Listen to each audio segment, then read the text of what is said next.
కొండపేట నివాసి క్యాన్సర్ వ్యాధితో తీవ్ర అనారోగ్య సమస్యలు ఎదుర్కొంటున్న శ్రీరాములు గతంలో హైదరాబాద్లో ఆయుష్మాన్ భారత్ హెల్త్ ఇన్సూరెన్స్ ద్వారా చికిత్స పొందారు.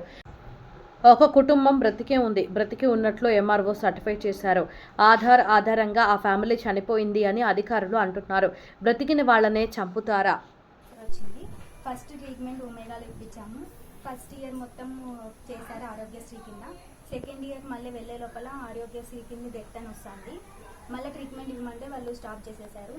మళ్ళీ అది కాదు అని చెప్పేసి మేము ట్రీట్మెంట్ కంటిన్యూ చేయాలని తిరుపతికి వెళ్ళాము. ఎంక్వైరీ చేసి తిరుపతికి వెళ్ళాము. తిరుపతిలో చూపిస్తే వాళ్ళు డెత్ అని వస్తానని చెప్పారు. మాకు ట్రీట్మెంట్ కావాలి కదా, అందుకు మేము మా ఫ్యామిలీ వాళ్ళ నుంచి ఏమైనా ట్రీట్మెంట్ చేపిద్దామని మా మమ్మీ నుంచి చేస్తే అది కూడా డెత్ అని వస్తుంది. ఫ్యామిలీ మొత్తం డెత్ అని పెట్టేశారు. ఇప్పుడు ట్రీట్మెంట్ స్టాప్ అయింది. తన కండిషన్ చాలా సీరియస్గా ఉంది. ఇప్పుడు మళ్ళీ మా ఆరోగ్యశ్రీ కావాలి. ఈ విషయం మీద మీరు అధికారులు కలిసారమ్మా? ఏం చెప్పారు? ఈరోజు వెళ్ళి కలిసాము. లెటర్ రాసి ఎమ్మెల్యే సార్కి ఇచ్చాము. తను వెనస్డేలోకి చెప్పేస్తామని చెప్పారు. నా పేరు జైష్ణవి, మా నాన్న పేరు శ్రీరాములు, మా అమ్మ పేరు రామేశ్వరి. మా నాన్న 2 ఏళ్ల నుంచి క్యాన్సర్తో సఫర్ అవుతున్నాడు. 2 ఏళ్ళు మేము ఫస్ట్ ఇయర్ హైదరాబాద్ హాస్పిటల్లో చూపించాము. ఇప్పుడు అంతా అమౌంట్ అయిపోగొట్టుకొని ఇప్పుడు ఏం చేయాలో అర్థం కాక ఆరోగ్యశ్రీ కిందకి వెళ్ళాము. ఆరోగ్యశ్రీ కింద వెళ్తే ఆరోగ్యశ్రీలో డెత్ అని వచ్చింది. ఫస్ట్ ఇయర్ మొత్తం ఆరోగ్యశ్రీ కింద చేపించాము. సెకండ్ ఇయర్లో ఎక్కువైందని చెప్పి వెళ్తే ఆరోగ్యశ్రీ డెత్ అని వచ్చింది.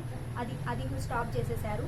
ట్రీట్మెంట్ మాకు కంటిన్యూ కావాలి. తను ఏదైనా ట్రీట్మెంట్ ఇస్తేనే యాక్టివ్గా ఉన్నాడు, లేకపోతే లేదు. సో మేము ట్రీట్మెంట్ కంటిన్యూ చేయాలని చెప్పేసి వేరే వాళ్ళని అడిగి అది కనుక్కొని తిరుపతికి వెళ్ళాము. తిరుపతిలో వెళ్తే ఆరోగ్యశ్రీ కింద చేసామన్నారు, కానీ ఆరోగ్యశ్రీ కింద చూపిస్తే డెత్ అని వస్తుంది. సో ట్రీట్మెంట్ కంటిన్యూ కావాలని చెప్పేసి ఇంట్లో ఫ్యామిలీ వాళ్ళ నుంచి వేరేది ఇంకొకటి ఏదైనా ట్రై చేద్దామని చేస్తే ఇంట్లో ఫ్యామిలీ మెంబర్స్ మేము 4 మెంబర్స్ ఉన్నాం. 4 మెంబర్స్ చనిపోయినారని పెట్టారు. మాకు ట్రీట్మెంట్ కంటిన్యూ కావాలి. మేము సచివాలయంలో అన్ని ఎక్కడ అడిగినా కూడా ఇది మా చేతిలో లేదు అంటున్నారు. మేము అమౌంట్ అంతా ఇప్పుడు ఏం లేదు, మేము చేయించుకోవాలనుకున్నా అని ఆరోగ్యశ్రీ కిందనే చేయించుకోవాలి. ఇప్పుడు మా డాడీకి బాగుండాలంటే మాకు ఆరోగ్యశ్రీగా ఓపెన్ కావాలి. కంటిన్యూ ఆపరేషన్ చేయాలన్నా కూడా ఆరోగ్యశ్రీ పనికి రావాలి. ఇప్పుడు మాకు మేము డోన్ పట్టణం నుంచి, నా పేరు జైష్ణవి, కొండపేట. మా నాన్న పేరు శ్రీరాములు, మా అమ్మ పేరు రామేశ్వరి. మా నాన్నకి క్యాన్సర్ వచ్చి 2 ఏళ్ళు అయింది. 2 ఏళ్ళు అయింటే ఫస్ట్ ఇయర్ మేము హైదరాబాద్లో చూపించుకున్నా అక్కడ ట్రీట్మెంట్ జరిగింది. అప్పుడు అమౌంట్ పెట్టేశాము. ఇప్పుడు అమౌంట్ లేక ఏం లేక మేము గవర్నమెంట్ తరఫున వెళ్తే ఆరోగ్యశ్రీ కింద 1.5 మంత్ చేశారు.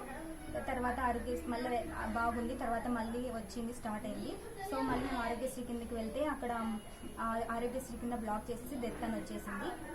ట్రీట్మెంట్ కూడా స్టాప్ చేసేసారు. మళ్ళీ మాకు ట్రీట్మెంట్ కావాలి, తనకు సీరియస్ కండిషన్లో ఉన్నాడు. సో ట్రీట్మెంట్ స్టార్ట్ కావాలంటే డెత్ అని వచ్చేసింది అని చెప్పేసి వేరే వీళ్ళని కనుక్కొని మళ్ళీ మేము తిరుపతికి వెళ్ళాము. తిరుపతిలో ట్రీట్మెంట్ చేస్తామన్నారు, కానీ అక్కడ కూడా ఫ్యామిలీ డెత్ అని వచ్చేసింది.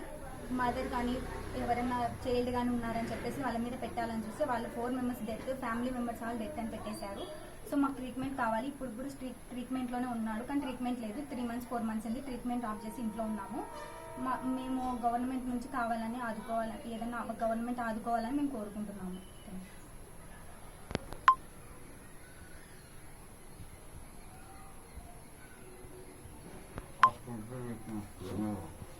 Hasta